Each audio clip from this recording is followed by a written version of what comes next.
அனைவருக்கும் வணக்கம். குரல் ஆடியோ புக் சேனலுக்கு அனைவரையும் வரவேற்கும் நான் உங்கள் பரிமளா. காலை 9 மணியாகியும் திறக்கப்படாத கதவு, வாசலிலேயே கிடக்கும் பால் பேக்கெட். நர்மதாவின் வீட்டில் மௌனம் குடிபுகுந்ததன் பின்னணி என்ன? ஒரு அழகான குடும்பத்திற்குள் புகுத்த அந்த முகமூடி மனிதன் யார்?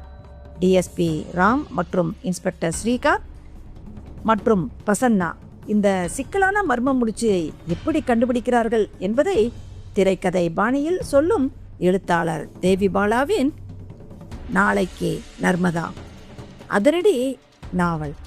கேட்டு மகிழுங்கள் நமது சேனலில். நாளைக்கு நர்மதா அத்தியாயம் 1. காலை 5 மணிக்கு கதவுக்கு வெளியே சிட்டவுட்டில் கிடந்த ஆவின் பாலை சீந்த ஆள் இல்லை. மணி 8 கதவோரம் சூரியனின் சூடுபடும் வரை அங்கேயே கிடந்தது. அடிபாகம் சுருக்கப்பட்ட ஆங்கில தினசரி பாதி தலையை வெளியே நீட்டிக் கொண்டிருந்தது. 8:30 கேட் திறந்து உள்ளே வந்த வேலைக்காரி ஜானகி காலிங் பெல்லை அடித்தாள். வெகு நேரம் உள்ளே ஒலித்துக் கொண்டே இருந்தது. குழப்பத்தோடு கேட்டுக்கு வெளியே வந்த ஜானகி மாடிப்பக்கம் பார்வையை போட்டாள். மங்களாக நிலவிளக்கு குளிர்வது தெரிந்தது. மணி 9:30. இன்னுமா அம்மா எழுந்திருக்கவில்லை? உடம்பு சரியில்லாம இருக்காங்களா? தாள் போட்ட கதவை உடைக்கவா முடியும்? சிட்டவுட்டிலேயே 10:30 மணி வரை ஜானகி எந்த சலனமும் இல்லாமல் போக பயத்தோடு எழுந்தாள். யாரிடம் சொல்வது? தெருக்கோடி சைக்கிள் கடை கண்ணாயிரத்திடம் சொல்லலாமா? ஓடிப்போய் விபரம் சொல்லி அழைத்து வந்தாள். என்னக்கா, என்ன செய்யணும் நானே? அம்மா, பக்கத்து பால்கனிக்கு படிகள் உள்ளேதான் இருக்கு. நீ பின்வழியால மேல வந்து மொட்டமாடியில குதிச்சு பால்கனிக்கு வா. ஒரு ஜன்னல் திறந்திருக்கு, அது வழியா பார்த்தா விவரம் புரியும். அடுத்த 10வது நிமிடத்தில் கண்ணாயிரம் பால்கனியில் முளைத்தான். லேசாக திறந்திருந்த ஒற்றை ஜன்னலை இன்னும் வெளிப்பக்கமாக இழுத்தான். உள்ளே பார்வையை எரிந்தவன் செமத்தையான ஷாக்குக்கு ஆளானான். யக்கோ வாய்விட்டு அலறினான். ஏண்டா கூச்சல் போடுற பேமானி? பேச நாக்கு எழும்பாமல் அவன் நிலைகுத்தி போயிருக்க. சீக்கிரம் சொல்லுடா கண்ணாயிரம். உள்ற அந்த அம்மா சீக்கிரம் சொல்லுடா. என்ன அந்த அம்மாவுக்கு? ஃபேன்ல சுருக்கு மாட்டிட்டு தொங்குதியாக்கோ, அலறிவிட்டாள் அந்த ஜானகி. அத்தியாயம் 2. உடனே கண்ணாயிரமும் ஜானகியுமாக பக்கத்தில் இருந்த B2 காவல் நிலையத்துக்கு விரைந்து அங்கிருந்த கான்ஸ்டபிளிடம் விவரம் சொல்லி இன்ஸ்பெக்டர் நிரஞ்சன் ஸ்தலத்துக்கு வந்தபோது மணி 12. அதே பின்வழியாக மேலேறி பால்கனியில் குதித்து ஜன்னல் வழியாக பார்த்த நிரஞ்சன் ஜன்னலிலிருந்து கை நீட்டினால் உள்பக்க தாழ்பால் எட்டுமா என்று உத்தேசமாக அழக்க அது இல்லை என்றது. கதவை உடைக்கத்தான் வேண்டும். வெளிப்பக்கமாக கதவை ஆராய்ந்த போது அகலப்பாட் லாக்கை பிரித்தெடுத்தால் உள்பக்க இணைப்பு இலகும் என்று தோன்ற கதவை திறக்கும் வேலைக்கு மாணிக்கத்தை அமர்த்திவிட்டு ஜன்னலின் வழியாக பார்வையை போட்டார். அது ஒரு இரட்டை கட்டில். மேலே 4 அங்குல கனத்துக்கு போம் மெத்தை 2 அடி விலகி ஃபேனில் நைலான் கயிற்றை முடிச்சு போட்டு மறுமுனையை கழுத்துக்கு தந்திருந்தாள். உதைப்பட்ட மோடா தூரத்தில் உருண்டிருக்க கதவை திறந்து கொண்டது. உள்ளே போனார்கள். புகைப்பட வெளிச்சம் அந்த பெண்ணை பல திசைகளிலிருந்தும் கிளம்ப கீழே இறக்கப்பட்டாள். விழி பிதுங்கி நாக்கும் உதடும் கடிபட்டு வாயோரம் நுரை தள்ளி இருந்தது. மெல்ல வேறுபுறம் திரும்பிய இன்ஸ்பெக்டர் வெடவெடக்கும் அந்த வேலைக்காரி ஜானகியை பக்கத்தில் வரும்படி சைகை செய்தார். அவர் கேட்காமலேயே தான் காலையில் வந்தது முதல் போலீஸ் ஸ்டேஷனுக்கு கண்ணாயிரத்தோடு புகார் கொடுக்க வந்தது வரை ஒப்பித்தாள். எத்தனை வருஷமா வேலை செய்யற இந்த வீட்டுல? 6 மாசமா சார். செத்து போனது யாரு? இந்த அம்மா பேரு நர்மதா. நான் இங்க வந்து 1 வாரத்துலதான் இந்த அம்மா புதுசா கல்யாணம் முடிஞ்சு வீட்டுக்கு வந்துச்சு. எங்க இவங்க புருஷன்? அவர் ஒரு மெடிக்கல் ரெப்பு. மாசத்துல 22 நாளும் ஊரூரா சுத்துற வேலை. சோ அந்த நாட்கள்ல இந்த அம்மா தனியா இருக்குமா? பதில் பேசாமல் முழுங்கினாள் அந்த ஜானகி. ஏன் பேசல? எதுவானாலும் சொல்லு. எதையாவது நீ மறைக்க நினைச்ச? உனக்கு அது நல்லது இல்ல. கல்யாணம் முடிஞ்சு முழுசா 1 வாரம் கூட இந்த அம்மா இந்த வீட்டுல இருக்கல சார். ஏன்? பெரியம்மா கேட்ட நகையும் வரதட்சணை பணமும் ஒழுங்கா வரலன்னு உடனே அந்த பொண்ணை அப்பா வீட்டுக்கு அனுப்பிச்சுட்டாங்க. கணேஷ் ஐயாவும் அம்மா பேச்ச கேட்டுக்கிட்டு கம்முன்னு இருந்துச்சு. யாரு கணேஷ்? அந்த மெடிக்கல் ரெப்பா? ஆமாங்க. சோ ரொம்ப நாள் இந்த வீடு காலியா இருந்திருக்கு. இல்லைங்க, பெரியம்மாவும் அவங்க உறவு ஜனங்க யார் யாரோ இங்க இருந்தாங்க. 1 மாசம் முன்னால பெரியம்மா திடீர்னு காசிக்கு புறப்பட்டு போகவே கணேஷ் ஐயா மட்டும் தனியா இருந்தாரு. அப்ப நைஸா நர்மதா அம்மாவை கூட்டிட்டு வந்துட்டாரு. சரி, 2 பேரும் சேர்ந்து எவ்வளவு நாள் இங்க இருந்தாங்க? அந்த ஐயா லீவு போட்டுட்டு முந்தா நாள் வரைக்கும் வீட்டுலதான் இருந்தாரு. அவசர ஆபீஸ் வேலை சாயங்காலம் வந்தப்போ என்கிட்ட சொல்லி அம்மாவை பாத்துக்க அப்படின்னு சொல்லிட்டு முந்தா நாள் ராத்திரி ஐயா புறப்பட்டு பெங்களூர் போயிட்டாரு. இன்னைக்கு காலையில இப்படி. கடந்த 2 வாரமா 2 பேருக்குள்ள சண்டை எதுவும் நடந்திருக்கா? இல்லவே இல்லைங்க. எவ்வளோ சந்தோஷமா இருந்தாங்க தெரியுமா? அம்மா தற்கொலை செஞ்சுக்க வாய்ப்பே இல்லைங்க. தற்கொலைக்கு வாய்ப்பே இல்லை. அந்த வாக்கியம் பலமாக தாக்க, தற்கொலை இல்லைன்னா கொலையா? நோ. கதவு உள்பக்கம் தாள் போடப்பட்டு நைலான் கயிறு கழுத்தை இறுக்கி நாக்கு பிதுங்கி பர்ஃபெக்ட் சூசைடு தான். என்ன மோட்டிவ்? கல்யாணமாகியும் ஏறத்தாழ 6 மாசம் வாளாவெட்டியாக இருந்த பெண், கொடுமைக்கார மாமியார், கோழை புருஷன். ஆனால் இந்த 2 வாரத்து சந்தோஷம் இடித்தது. கணேஷ் வந்த பின்னால் சிக்கல்கள் ஒருவேளை சரியாக வாய்ப்புண்டு. மறுபடியும் வீட்டை ஒரு முறை பார்த்துவிட்டு நர்மதாவின் உடலை மார்ச்சுவரி வேனுக்கு அனுப்பியதும் புறப்பட்டார் இன்ஸ்பெக்டர் நிரஞ்சன். வேனில் உடல் ஏற்றப்படும் போது கூட்டம் சேர்ந்து விட்டது. செனாய் நகரின் ஒரு பகுதியில் புல்லா அவென்யூ வெட்டி கொண்டு ஓடும் பிரதான சாலை. இந்த வழியாக போக அத்தனை பேர் பார்வையிலும் இந்த விபரீதம் பட்டது. தள்ளி தள்ளி அமைந்திருந்த கடைகளுக்கு மத்தியில் அந்த காலத்தில் கட்டிய ஒற்றை பங்களா, நடுவில் சாலை. போக்குவரத்து ஸ்தம்பித்து போக எதிரே இருந்த நகைக்கடை பதட்டமாக கதவை சாத்த தொடங்கினான். எப்படி வீட்டை கட்டி வச்சிருக்கான் பாரு, பஸ் உள்ற வர்ற மாதிரி. இன்ஸ்பெக்டர் சலித்துக் கொள்ள கூட்டத்தை கான்ஸ்டபிள் விளக்க, மார்ச்சுவரி வேனும் அதை தொடர்ந்து ஜீப்பும் சாலையில் கலந்து வேகம் பிடிக்க, இதுவும் ஒரு சாதாரண வரதட்சணை தற்கொலை கேஸ் தான் என்று நினைத்த இன்ஸ்பெக்டர் நிரஞ்சனை அந்த கேஸ் சதாய்க்க போவது அவருக்கே தெரியாது. அத்தியாயம் 3. அந்த கணேஷ் ஆவேசத்தில் இருந்தான். அதெப்படி இன்ஸ்பெக்டர்? முந்தா நாள் ராத்திரி நான் புறப்படும் போது கூட எவ்வளவு சந்தோஷமா இருந்தா தெரியுமா என் நர்மதா? மன்னிக்கணும், உங்க என் நர்மதா 5-6 மாசம் மாமனார் வீட்டு நர்மதாவா இருந்ததா தகவல் தந்தாளே உங்க ஜானகி. முகம் இருள அவரை பார்த்தான் கணேஷ். இப்ப சொல்லுங்க கணேஷ், என்ன மோட்டிவ் நர்மதாவோட தற்கொலைக்கு? நீங்க கேட்ட சீர தரலேன்னு கொடுமைக்கு ஆளான பொண்ணு இந்த முடிவுக்கு வந்ததா நான் சொல்றேன். என்ன பேச விடுங்க இன்ஸ்பெக்டர். நீங்க கேள்விப்பட்டது நிஜம்தான். அம்மா கொண்டு வா இருந்தனா நர்மதாவை விலக்கி வச்சதும் நிஜம்தான். உருகி உருகி அவ எழுதின கடிதங்களுக்காக உள்ளுக்குள்ளே அழுததும் உண்மைதான். அம்மா 1 மாசம் முன்னால காசிக்கு போய் வீடே காலி அனுப்ப நர்மதாவை கூட்டிட்டு வந்தா என்னன்னு தோணுச்சு. அதை செயல்படுத்தினேன். இந்த 3 வார வாழ்க்கை என் மனசையே மாத்தி இருக்கு இன்ஸ்பெக்டர். அம்மாவை எதுக்கவும் நான் தயாராயிட்டேன். நர்மதாவும் சந்தோஷமா தான் இருக்கா. நிச்சயம் அவ தற்கொலை செஞ்சுக்க காரணமே இல்ல. வெல், வேற என்ன தோணுது? உங்க கேள்வி புரியல இன்ஸ்பெக்டர். இது நார்மல் டெத் இல்ல, தற்கொலையும் இல்லைன்னா மீதி ஒன்னே ஒண்ணுதான். You mean mother inspector? சொல்லும் போதே கணேசின் குரல் நடுங்க. ஆமா. எப்படி இன்ஸ்பெக்டர்? ஹவு? நீங்க தான் சொல்லணும் கணேஷ். சந்தோஷமா இருந்த பொண்ணு மரணம் அடைஞ்சிருக்கா. நீங்க திடீர்னு பெங்களூர் போனது அலிபி கிரியேட் பண்ண மாதிரி இல்ல? என்ன இன்ஸ்பெக்டர் சொல்றீங்க? நான் உங்க மேல சந்தேகப்படுறேன்னு சொல்றேன். அனாவசியமா பழி சுமத்தினா உங்க மேல லீகலா என்னால ஆக்ஷன் எடுக்க முடியும் இன்ஸ்பெக்டர். வாரண்ட் வாங்காம சந்தேகத்தின் பேர்ல உங்களை கஸ்டடியில கொண்டு வர என்னோட உத்தியோகத்துக்கு பவர் உண்டு மிஸ்டர் கணேஷ். பட் நிஜம் செத்ததில்ல. அதுதான் எங்களுக்கும் ஆசை ஜென்டில்மேன். வெளியே வந்த இன்ஸ்பெக்டர் நிரஞ்சன் கான்ஸ்டபிளை அழைத்து, இந்த கணேசை வாட்ச் பண்ணே. அவர் சொல்வதை தூர இருந்து கணேசும் கவனித்தார். உள்ளே கணேஷ் வந்ததும் எதிரே ஜானகி வந்தாள். ஐயா, என்ன ஜானகி? நான் போலீஸ்ல அது மாதிரி சொன்னதால ஐயாவுக்கு வருத்தமுங்களா? எனக்கு என்ன உன் மேல கோபம்? நீ உண்மையத்தானே சொன்ன. ஆனா பாலும் விதி பாத்தியா? விலக்கி வச்சப்ப உயிரோட இருந்த என் கண்மணி சேர்த்துட்ட உடனே செத்துட்டாளே. குரல் உடைய குலுங்கி குலுங்கி அழுதான். காலையில 8 மணிக்கு நீ வந்திருக்க. நேத்து ராத்திரி எப்ப ஜானகி வீட்டுக்கு போன? நான் வேலை முடிச்சு 6:30க்கெல்லாம் போயிட்டேனுங்க. அப்ப எப்படி இருந்தா என் நர்மதா? சிரிச்சுக்கிட்டு சாதாரணமா டிவி பார்த்துட்டு தான் இருந்தாங்க. அவ தற்கொலை பண்ணிக்க வாய்ப்பு இருக்கும்னு நீ நினைக்கிறியா ஜானகி? கண்டிப்பா இல்லைங்க. அப்படின்னா இது கொலையா ஜானகி? அவன் குரல் ஆவேசமாக உயர்ந்தது. ஐயா, என்னாச்சு உங்களுக்கு? நீ போன பின்னால மறுநாள் காலை விடியறதுக்குள்ள ஒரு முழு ராத்திரியில் இந்த வீட்டுல என்னவோ நடந்திருக்கு. யாரு என் நர்மதாவுக்கு விரோதி? விழிகளில் கண்ணீர் தெறிக்க சரிந்து சோபாவில் உட்கார்ந்தான். போலீஸ் என்னையே சந்தேகப்படுது ஜானகி. ஐயா, நான் கொல்லுவேனா என் கண்மணிய? இங்க புலம்பி லாபம் இல்லைங்க. கலங்கறத விட்டுட்டு யோசனை பண்ண தொடங்குங்க, தெளிவு கிடைக்கும். அந்த ஏரியாவில் யாரையாவது விசாரிக்கலாமா என்று தோன்ற முகத்தை துடைத்துக் கொண்டு வெளியே வந்தார். நிலாவை இருட்டு கற்பழித்துக் கொண்டிருக்க கோடை நட்சத்திரங்கள் தூரத்தில் நின்று கண் சிமிட்டின. சிட் அவுட்டில் வந்து நின்றான். கேட்டுக்கு வெளியே பிரதான சாலை விரிய சோடிய வெளிச்சத்தில் சாலை பரபரப்பாக இயங்கிக் கொண்டிருந்தது.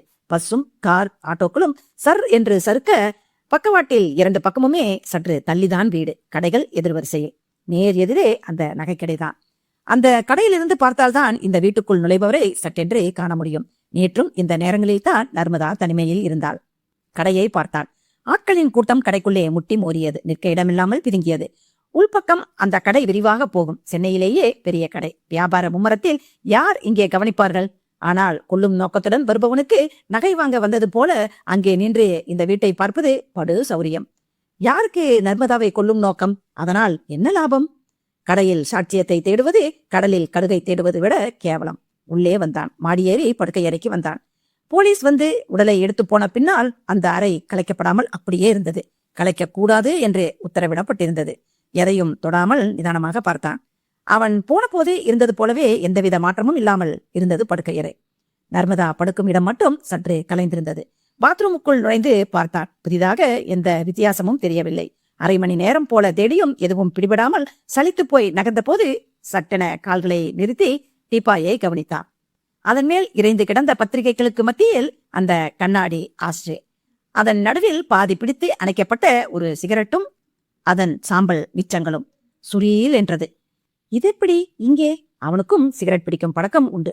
ஆனால் ஒவ்வொரு நாள் இரவும் படுக்கைக்கு போகும் முன் கடைசி தம் அடித்துவிட்டு ஆஸ்ட்ரேயை சுத்தம் செய்து துடைத்து டீப்பாயில் வைத்த பின்னால் தான் படுக்கையில் சரிவான். வியாழக்கிழமை ராகவேந்திரர் விரதம் இருப்பதால் அன்று மட்டும் புகைக்க மாட்டான். அவன் ஊருக்கு போன முந்தா நாள் இரவு வியாழன். புதன்கிழமை சுத்தம் செய்யப்பட்ட ஆஸ்ட்ரே இன்னும் சாம்பலை அணிந்து கொள்ளவில்லை. எப்படி இது சாத்தியம்? யாரோ ஒருவனோ அல்லது ஒன்றுக்கு மேற்பட்டோ படுக்கையறை வரை வந்திருக்க வேண்டும். நர்மதாவை கொல்ல யார் அவளுக்கு விரோதி? நிச்சயம் இது கொலைதான் என்று தோன்றியது. இன்ஸ்பெக்டரிடம் சொல்லலாமா? என் மேல் சந்தேகப்படும் அவரிடம் சொல்ல போக நான் குற்றத்தை திசை திருப்புவதாக என் மேல் பாய்ந்தான். தற்சமயம் இருக்கும் ஒரே ஆதாரம் ஆஸ்ட்ரே. அருகில் நெருங்கி தொடாமல் அந்த சிகரெட்டை கவனித்தான். அதன் அமைப்பை கொண்டு வழக்கத்தை விட சற்று நீளமோ என்று தோன்றியது. நீளமான சிகரெட்டானால் அது அந்நிய சரக்குதான். உட்காராமல் அந்த இடத்தை மறுபடியும் அவன் கவனிக்க டீப்பாயின் அடியில் சிதறி கிடக்கும் புத்தகங்களுக்கு மத்தியில் நீள் செவ்வக உரை நீட்டிக் கொண்டிருக்க சட்டென கை நீட்டி அதை எடுத்தான். அது ஒரு வீடியோ கேசட். செல்ஃப்ல வைக்காம இதைய டீப்பாய்க்கு கீழே போட்டிருக்கா? என்ன கேசட் என்று பெயரை பார்த்தபோது இன்னும் அதிர்ச்சியாக உணர்ந்தான். ஒடேசா ஃபைல் என்ற ஆங்கில கேசட் அது. நாளைக்கு இங்கிலீஷ் படம் கொண்டுட்டு வரட்டுமா? அதுல பலானா சமாசாரங்கள் எல்லாம் இருக்கும். சீ, வேணாங்க, எனக்கு புரியவும் புரியாது. தமிழ் படம் போதும். பூலோகரம்ப கிடைக்குமா? பாரிஸ் ஐ லவ் யூ பார்த்திருக்கிறியா? எக்ஸ் சர்டிபிகேட் வாங்கின படம். சொன்னா கேட்க மாட்டீங்க. கொடுங்க அந்த கேசட்டை. காட, இனிமே இந்த வீட்டுக்கு இங்கிலீஷ் படம் வரவே கூடாது. நானே போய் தமிழ் கேசட்டை எடுத்துக்கிறேன். கடைய சொல்லுங்க. அவசரமாக கடைக்கு போன் செய்தான். ஒடேசா ஃபைல் முந்தா நாள் எப்ப எடுத்தாங்க? உங்க வீட்டம்மா இங்க வரவே இல்லையே. கொஞ்சம் இருங்க. வந்தாங்க. நேத்து பகல்ல வந்து படகோட்டி எடுத்துட்டு போனாங்க. இன்னும் திரும்ப வரல. வீட்டுல இருக்கும் பாருங்க. செல்ஃபை கலைத்து பார்த்த போது படகோட்டி இல்லவே இல்லை. சிகரெட் சாம்பலும் ஆங்கில கேசட்டும் கணேசை கலவரமாக இயக்க அவசரமாக டெலிபோனை எடுத்து நம்பர் சுழற்றி எதிர்முனை ரிசீவரை உயர்த்தப்பட காத்திருந்தான். நான் கணேஷ் பேசுறேன். பிரசன்னா இருக்காரா அங்க? Yes, speaking. அத்தியாயம் 4. போஸ்ட்மார்ட்டம் ரிப்போர்ட் சொல்லுதே இது ஒரு தற்கொலைன்னு. ராத்திரி 12 மணி அளவுல உயிர் பிரிஞ்சிருக்கு. நான் இதை நம்பல பிரசன்னா. காரணம், என்னால சுத்தம் செய்யப்பட்ட ஆஸ்ட்ரேல சிகரெட் துண்டும் சாம்பலும். முதல் நாள் 6:30 மணி வரைக்கும் ஜானகி இருந்திருக்கா. யாரும் வரல. ஆங்கில வீடியோ கேசட் நர்மதா எடுக்கல. ஆனா எடுத்த படகோட்டி கேசட் வீட்டுல இல்ல. சிகரெட் ஒன்றை எடுத்து பற்ற வைத்துக் கொண்ட பிரசன்னா நிதானமாக கணேசை பார்த்தாள். கணேசின் பதட்டத்தில் நிஜம் தெரிந்தது. தற்கொலை என்று சொல்லப்பட்ட நிகழ்ச்சியில் பொய்யிருக்கலாம் என்ற படபடப்பு இருந்தது. நர்மதா கொல்லப்பட்டிருக்கலாம் என்ற சந்தேகம் இருந்தது. நீங்க தான் எனக்கு உதவ முடியும் பிரசன்னா. வெல் மிஸ்டர் கணேஷ், தைரியமா போங்க. நான் முதல்ல இன்ஸ்பெக்டர் நிரஞ்சனை பார்த்து தகவல்களை சேகரிக்கணும். கார்டு கொடுத்துட்டு போங்க. அவசியமானா போன் பண்றேன். கணேஷ் புறப்பட்டு போனதும் பாத்ரூம்ல இருந்து ஈரத்தலையோடு வெளிப்பட்டாள் லதா. ட்ரையரு அந்த டிராவ்ல இருக்கு, கொஞ்சம் எடுத்து கொடுங்களேன். எடுத்து தந்தான். வேற ஏதாவது செய்யணுமா? இருங்க சொல்றேன். கூக்கு போடணுமா இல்ல நாடா கீடா? அசிங்கமா பேசுனா கெட்ட கோபம் வரும் எனக்கு. இந்த மிடி எப்படி இருக்கு? நேத்துக்கே பர்மா பஜார்ல வாங்கினேன். ஒண்ணு முழுசா புடவையா இருக்கணும், இல்ல சின்னதா தொட தெரியும்படி கவுனா இருக்கணும். இது என்ன ரெண்டு கேட்டான் உன்ன மாதிரியே? யாருது வந்துட்டு போனது? தங்கச்சிக்கு மாப்பிள்ள தேர்றாரா. என் ஜாதகன் கேட்டுட்டு போனாரு. 2 காப்பி எடுத்து வைக்கிறியா? நான் வெளியில கிளம்புனேன் இப்போ. யார் அந்த சக்கலத்தி? அடப்பாவி, கொஞ்சம் முன்னால நதியா மாதிரி இருந்த விஷயத்த சொன்னதும் காந்திமதியாட்ட காலை விரிச்சுக்கிட்டு சண்டைக்கு வர்றியே. கேஸ் என்ன இன்னும் எடுத்துக்கல. ரஸ்கிலால் நாய்க்கடைக்கு எதிரில் இருக்கிற பங்களால தற்கொலை பண்ணிக்கிட்டால ஒரு பொண்ணு. அவ புருஷன் தான் இப்ப வந்தது. என்ன சொல்றாரு? கொலையா இருக்கும்னு அபிப்பிராயப்படுறாரு. அதுக்கு 2 காரணங்களை வேற சொன்னான். பிளக்கில் பொருத்தி விருண்டு ட்ரையரை தலைக்குள் சீரவிட்டு, கேசட் ஒரு வேளை மாறி இருக்கலாம்ல? என்ன சொல்ற நீ? வீட்டுக்கு வந்தவன் கையில ஆங்கில கேசட் இருந்திருக்கும், டீப்பாயில படகோட்டி.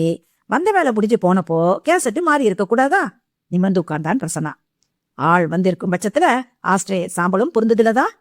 அந்த வீடியோ ஷாப்ல கான்டாக்ட் பண்ணினா விவரங்கள் சேகரிக்கலாம். ஹெல்மெட்டை அணிந்து கொண்டு யமாகாவை உதைத்தான். லதா ஒட்டிக்கொள்ள சென்னாய் நகர் பக்கம் சீறினான். பிரசன்னாவை திடீரென எதிர்பாராத கணேஷ் புருவத்தை உயர்த்த, கேசட்டை எடுத்துட்டு உடனே என்னோட வாங்க வந்தான். வீடியோ வேர்ல்ட் என்ற அந்த கடையின் உள்ளே நுழைந்ததும் சோடா புட்டி கண்ணாடிக்குள் முட்டை கண்கள் உருள கணேசை பார்த்து மெல்ல சிரித்தான் அந்த தாட்டியான மனிதர். விஷயம் கேள்விப்பட்டேன் சார். கணேஷ் சங்கடமாக நெறிந்தார். சாதாரணமா உங்க கடையிலிருந்து தரப்படுற கேசட்டுகளுக்கு ஏதாவது அடையாளம் உண்டா? உண்டு சார். உள்பக்க அட்டையில VWன்னு ரப்பர் ஸ்டாம்ப் முத்திர குத்தப்பட்டிருக்கும். இது எல்லா கடைகளும் கடைபிடிக்கிற முறையா? பிரசன்னா கேட்க, அது அவங்க வசதியை பொறுத்தது. ஆளாளுக்கு ஒவ்வொரு மெத்தடு. ஏன், என்ன விஷயம்? உங்க கடையிலிருந்து எடுத்த படகோட்டி கேசட்டு இடம் மாதிரி இந்த ஆங்கில கேசட் எங்களுக்கு வந்திருக்கு. இதுல ஏதாவது அடையாளம் இருக்கான்னு பாருங்க. அதை வாங்கி தன் முட்டை விழிகளால் ஆராய்ந்தான். அடடா, நம்ம சபாபதி. யாரு சபாபதி? ஓரத்துல பாருங்க, KSன்னு ஸ்டிக்கர் ஒட்டி இருக்குதா சின்னதா? That means K Sabapathi. எனக்கு தெரிஞ்சவர் தான். இவரோட கடை பீட்டர்ஸ் ரோட்ல ராயப்பட்ட ஆஸ்பத்திரிக்கு தொட்ட மாதிரி இருக்கு. வீடியோ டேப் சென்டர்னு கதவுல VTCன்னு எழுதி இருக்கும். நன்றி சொல்லிவிட்டு அவசரமாக புறப்பட்டான் பிரசன்னா. நீங்க வீட்டுல இருங்க கணேஷ், நான் போய் விவரம் சேகரிச்சுக்கிட்டு வர்றேன். ஏதோ ஒரு நூலு நம்ம கையில கிடைச்சிருக்குது, அது எங்கே போகுதுன்னு பாக்கணும். அண்ணா சாலையில் பிரவேசித்து குறுக்கே நுழைந்து சத்தியம் தியேட்டரை தொட்டு புதுக்கல்லூரியை அழைத்துக் கொண்டு பீட்டர்ஸ் தலையில் வேகம் பிடித்தான். மஞ்சளும் சிவப்புமான பெரிய எழுத்துக்களில் VTC என்று கண்ணாடியில் எழுதப்பட்டிருக்க இறங்கி ஹெல்மெட்டை கையில் எடுத்துக்கொண்டு உள்ளே நுழைந்தான் பிரசன்னா லதாவுடன். கேசட் வாங்கும் ஆட்களின் கூட்டம் கரைந்ததும், இது உங்க கடையில எடுக்கப்பட்ட கேசட் தானே? ஆமா சார். யார் எடுத்தது?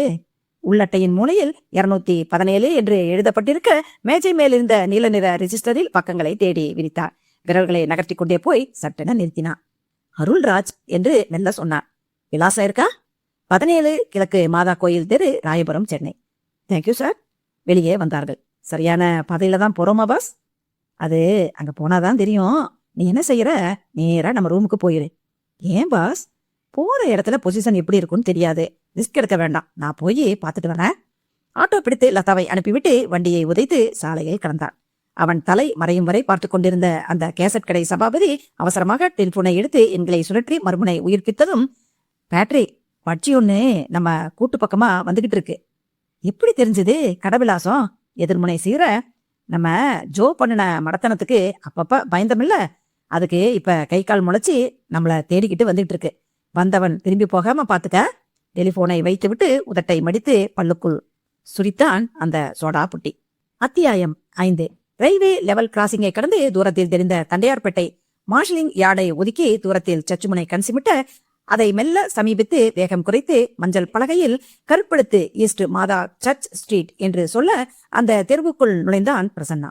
புது எண்ணும் பழைய எண்ணும் குழப்ப அந்த தெருக்கோடியில் ஒரு டீ கடைக்கும் பேக்கரிக்கும் நடுவில் 17 கண் சிமிட்டியது. சின்ன வாசல், கதவை பெற்ற குறுகலான வீடு. இறங்கி அதுதானா என்று நிச்சயப்படுத்திக் கொண்டு கதவை தட்டினான். வெகு நேரத்திற்கு பின்னால் சோகையாக ஒரு பெண் வந்து கதவை திறந்தாள். அவளுக்கு பின்னால் ஒரு ரிப்பன் போல அந்த ரேலி நீண்டு வெகு தூரம் பின்னால் சென்றது. மிஸ்டர் அருள்ராஜ் வீடு? அப்படி யாரும் இங்க இல்லீங்களே. இதுதானே மாதா கோயில் தெரு? ஆமாம். இதுதானே 17? அதுவும் ஆமாம். ஆனா அருள்ராஜ்னு யாரும் இங்க இல்லைங்க. பதிலை எதிர்பாராமல் அந்த பெண் கதவை சாத்த குழப்பத்தோடு வெளியே வந்தான் பிரசன்னா. மாடியிலிருந்து விசில் சத்தம் நீண்டு ஒலித்தது.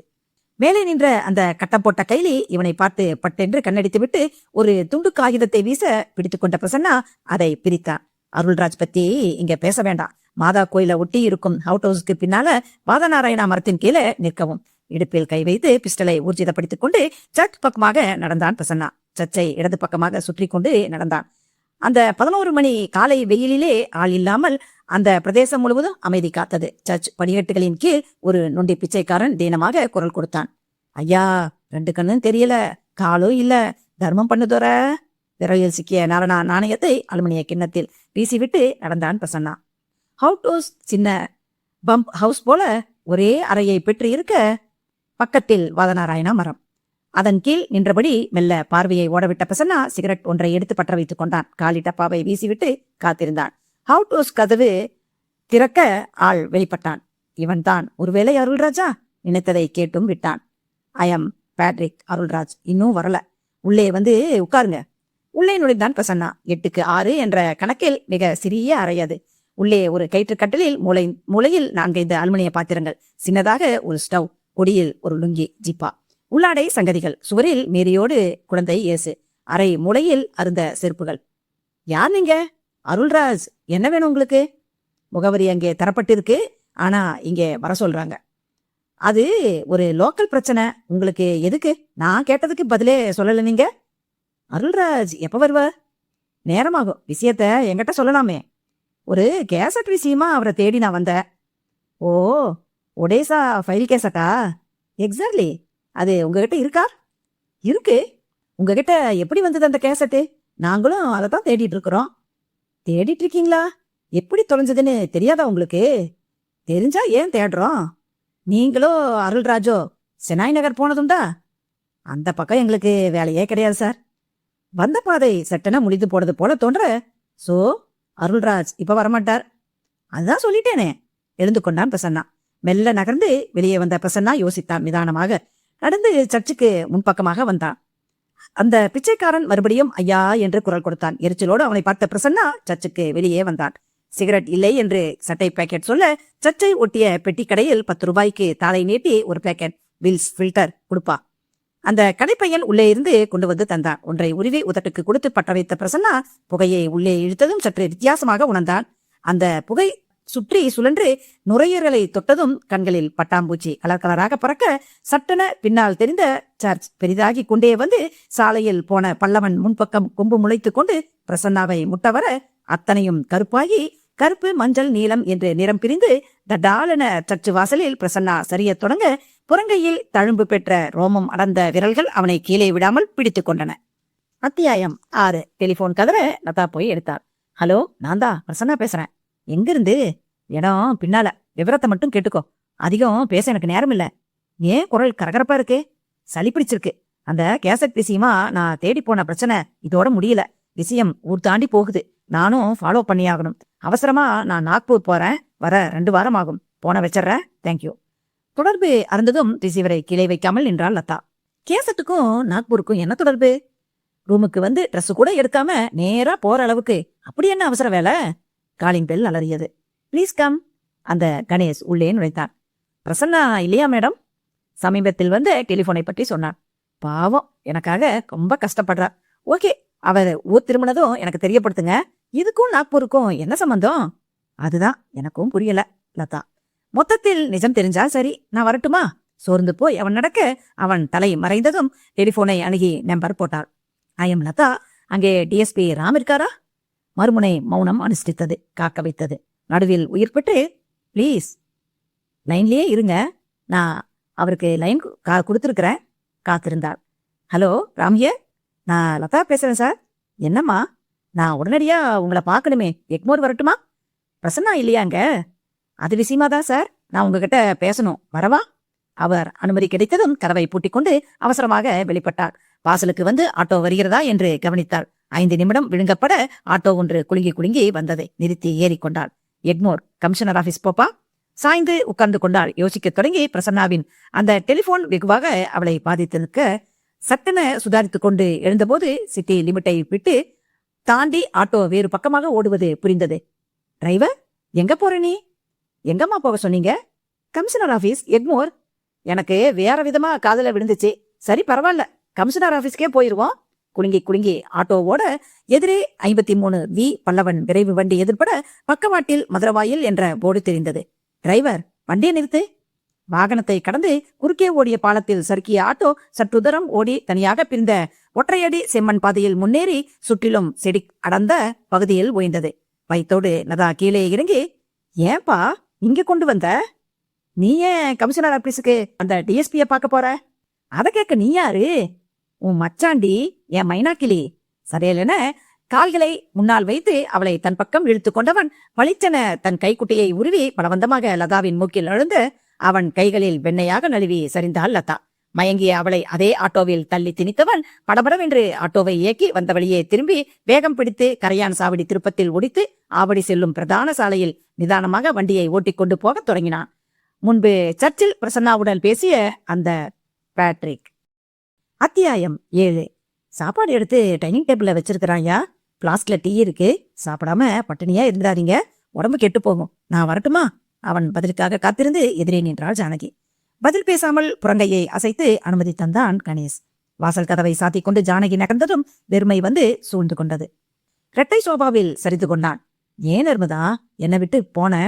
அம்மா பேச்ச கேட்டுக்கிட்டு உன்னை கொஞ்ச நாள் வாழாம விலக்கி வச்சதுக்கா எனக்கு இந்த தண்டனை? அந்த ஏக்கம்தான் உன்னை தற்கொலை செஞ்சுக்க வச்சுதா?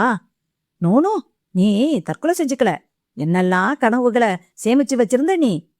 உங்களை நான் ஒன்னு கேட்கட்டுமா தான்? சொன்னா கோச்சுக்க மாட்டிய நர்மு? இந்த அத்தான் பொத்தானெல்லாம் வெளியில வச்சுக்கோ, கணேசன்னு பேர் சொல்லி கூப்பிடுறியா? ஐயோ, அத்தை கொன்னுடுவாங்க. உனக்கு நான் புருஷனா அத்தை புருஷனா? யார் பேச்ச நீ கேட்கணும்? உங்களுக்கு நான் மனைவியா அத்தை மனைவியா? யார நீங்க வாழ வைக்கணும்? தன்னை மறந்து அவள் கேட்டுவிட ஸ்தம்பித்து போனா. அந்த காயம் உனக்கு இன்னும் இருக்காடா? மன்னிச்சிருங்க என்ன. நீ கேட்டது தப்பில்லடா. நான் இப்பதான் தெரிஞ்சிருக்கேன். அம்மா இல்லாத இந்த நொடியில உன்னோட நெருக்கமும் அன்பும் நீ எனக்கு தேவைன்னு கூவி கூவி மனசு சொல்லுதுடா. கோவமாத்தான் இல்லடா, அவமானம், சுய பச்சாதாபம். இனிமே உனக்கு கஷ்டம் விடிஞ்சாச்சு. அம்மா 1 மாசத்துல திரும்பிடுவா. அவ மனச நான் மாத்தி காட்டுறேன், நீ என்னை விட்டு போக மாட்டியே. அவன் குரல் கரகரத்தது. அவன் கண்கள் தழும்ப அவனை இறுகி தழுவி தன் மார்போடு இறுக்கிக் கொண்டாள் நர்மதா. கதகதப்பான அந்த மலர் மெத்தையில் முகம் அழுத்த கணேஷ் ஒரு விதம் கிறங்கி போனான். நான் மறுபடியும் பிறந்திருக்கேன் கணேஷ், இனி மரணத்தை தந்தா கூட நான் விரட்டி அடிச்சிருவேன். இந்த மாதிரி நிமிஷங்கள் இன்னும் 100 வருஷங்கள் தொடரட்டும். கிசுகிசுப்பாக அவன் காதோடு சொன்னாள் நர்மதா. அந்த நர்மதாவா? மரணத்தை வெறுத்த அந்த பெண்ணா? நெவர். உடம்பு முழுக்க வியர்வை ஓட எழுந்து சேனை இன்னும் தீவிரமாக சொல்லவிட்டவன் ஒரு கேசட்டை எடுத்து டெக்கின் வயிற்றுக்குள் தள்ளி வீடியோவை போட்டான். த ஃபைனல் ப்ராப்ளம் என்ற டைட்டில் கார்டு திரையில் ஓட லண்டன் தெருக்களில் ஓடிய சாரட் வண்டிகளை பறவை உயர பார்வையில் கவனிக்கும் ஷெர்லாக் ஹோம்ஸ் க்ளோஸ்அப் பில்லை பற்ற வைக்க சலிப்போடு டிவியை அணைத்துவிட்டு டைனிங் டேபிளை நெருங்கினான். மூடி வைத்திருந்த சப்பாத்தி சூடாக இருந்தது. பீஸ் மசாலா நாசியை நெருட ஒரு சப்பாத்தியை கிழித்து பீஸ் மசாலாவில் புரட்டி வயிற்றுக்குள் எரிந்தான். மீதியை அப்படியே வைத்துவிட்டு பிளாஸ்கில் இருந்த ஏலக்காய் டீயை தொண்டைக்குள் சரித்துக் கொண்டு மாடிக்கு போனான். நர்மதாவின் மரணத்துக்கு பின் அந்த படுக்கையறையை கலைக்கவில்லை. அதன் பக்கத்தில் இருந்த ரீடிங் ரூமை ஒரு சின்ன படுக்கையறையாக மாற்றியிருந்தாள் ஜானகி. உள்ளே நுழைந்தவன் கதவை சாத்தாமலேயே படுக்கையில் விழுந்தான். அந்த 2 வார வாழ்க்கையை அசை போட்டபடி அப்படியே தூங்கி போனான். எத்தனை நேரம் தூங்கினான் என்று தெரியவில்லை. சட்டென புழுக்கமாக உணர்ந்தான். வியர்வை வழிந்து உதட்டில் உப்பு கரிக்க இமைகளை பிரித்தான். மின்சாரம் இறந்திருந்தது. ஜன்னல்கள் அத்தனையும் சாத்தியிருக்க காற்றுக்கு கதவும் மூடியிருந்தது. ஜன்னல்களை திறக்கலாம் என்று தோன்ற எழுந்தான். தரையில் கால் வைத்ததும், காத்து வரலையாத்தா, நான் விசிறி எடுத்து வந்து வீசட்டுமா? ஸ்பஷ்டமாக வார்த்தையாக ஒலித்த பெண் குரல் அந்த இருளில் அமைதியை கிழித்துக் கொண்டு காதில் மோத, சேச்ச, என்னோட பிரம்மையா இருக்கும். தலையை உலுக்கி அந்த எண்ணத்தை உதற, பிரம்மை இல்லாத்தா, நான் தான் உங்க நர்மதா வந்திருக்கேன். தூக்கி வாரி போட குரல் வந்த திசை எதுவென்று ஓடினான். நான் இங்கே இருக்கேன் ஆத்தா. மறுபடியும் ஜன்னல் பக்கத்திலிருந்து குரல். கட்டாயம் இது பிரமை இல்லை. எழுந்து நின்றான். மெல்ல நடந்து ஜன்னல் பக்கம் போய் கொக்கியை விடுவித்து திறந்தான். குளிர்காற்று முகத்தில் மோதியது. மறுபடியும் சாத்தினான். இங்க பாருங்க அத்தா. இப்போது கட்டில் பக்கம் இருந்து குரல். சட்டென ஒரு பயம் கவ்விக்கொள்ள அப்படியே நின்றான். ஏன் அத்தா திகைச்சு போயிட்டீங்க?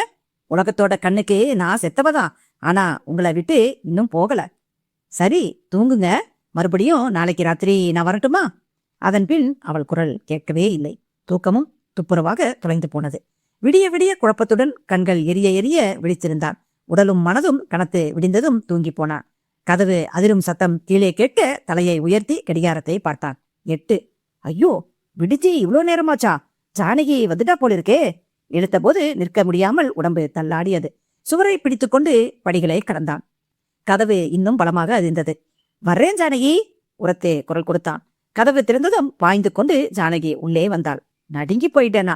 இப்படித்தான் அம்மாவுக்காக ஒரு நாள் கதவை தட்டி எல்லாமே முடிஞ்சு போச்சு. கண்ணு வீங்கி இருக்கு. ராத்திரி தூங்கலையா நீங்க? ஜுரமா இருக்கா சாமி? அவன் நெற்றியை தொட்டு பார்த்தாள். ஆமாம்மா, நான் சீரக கசாயம் போட்டு எடுத்தாரேன். குடிச்சிட்டு படுங்க. சாயங்காலம் கபாலி டாக்டர் கிட்ட போலாம். இவளிடம் சொல்லலாமா இரவு நடந்த கதையை? ஜானகி நம்பகமானவள்தான். பூட்டி வைக்காமல் வெளியே சொன்னால் ஒரு நிம்மதிதானே. ஜானகி, என்னங்கய்யா? பவ்யமாக எதிரே வந்து நின்றாள். நேத்து ராத்திரி நர்மதா இங்க வந்தா. அவனை ஒரு மாதிரி பார்த்து விட்டு மறுபடியும் தொட்டு பார்த்தா. நான் ஜுரத்து வேகத்துல பேசுறேன்னு நினைக்கிறியா ஜானகி? என்ன நம்பு ஜானகி.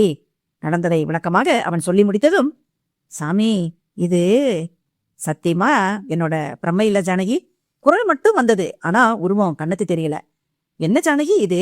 கடைசியா ஒன்னு சொன்னா, உலகத்தோட கண்ணுக்கு நான் செத்தவதான், ஆனா உங்களை விட்டு இன்னும் போகலேன்னு. இது அந்த அம்மாவோட ஆவியா இருக்குமோன்னு தோணுது சாமி. நம்புற மாதிரி ஏதாவது சொல்லு ஜானகி. நீங்க நம்பலைனாலும் நிஜம் அதுதான் சாமி. வாழ வேண்டிய வயசுல திடீர்னு அந்த அம்மா செத்து போயிருக்கு. நிறைய இயக்கங்களை சுமந்துக்கிட்டு உயிரை விட்டு இருக்கு. நிறைவேறாத ஆசைகளோட உயிர் பிரிஞ்சா ஆவியா அலையும்னு சொல்லுவாங்க. இதுக்கு என்ன செய்யலாம் ஜானகி? இன்னும் 2 நாள் பாருங்க. இது தொடர்ந்தா எனக்கு தெரிஞ்ச பூசாரி ஒருத்தர் இருக்காரு. அவரை கேட்டா என்ன பரிகாரம் இருக்குன்னு சொல்லுவாரு. குழம்பி போய் உட்கார்ந்திருந்தான் கணேஷ்.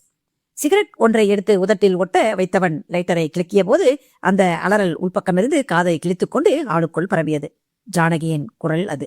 பதறி எடுத்துக்கொண்டு ஓடினான். சமையல் கட்டுக்குள் நுழைந்த போது கையில் பிடித்த கரண்டியுடன் விழிகள் செல்பில் நிலைத்திருக்க சிலை போல நின்று கொண்டிருந்தாள் ஜானகி. இமை கூட அசையவில்லை.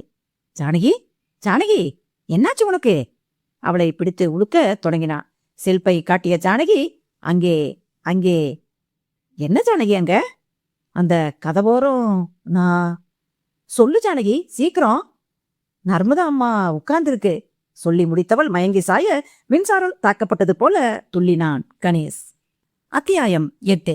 இப்படி சொன்னா என்ன ஜானகி அர்த்தம்? நர்மதாவும் போன பின்னால உன் ஒருத்தியதான் நான் ஆறுதலா நினைச்சிருந்தேன். நீயும் போறேன்னா என்ன அர்த்தம் ஜானகி? தப்பா எடுத்துக்காதீங்க சாமி. அந்த அம்மாவோட ஆவிய பார்த்த பின்னால எனக்கு இங்கன இருக்கவே அச்சமா இருக்கு சாமி. நீங்களாவது குரலைத்தான் கேட்டீங்க, ஆனா நான் ஆளையே பார்த்தேனுங்க. சரி, உன்னோட இஷ்டம். மறுபடியும் மனசு கேட்காம ஒரு யோசனை சொல்றேனுங்க. என்ன ஜானகி? அந்த பூசாரிய கூட்டியாரட்டுங்களா? கூட்டிட்டு வந்து அவரு ஏதாச்சும் அம்மாவோட ஆவிய விரட்ட பரிகாரம் சொல்லுவாருங்க. அத செஞ்சா சரியா போயிரும். நீங்க அனுமதிச்சா நாளைக்கு காலையில கூட்டிட்டு வரட்டுமா? சரி, உன்னோட இஷ்டம்.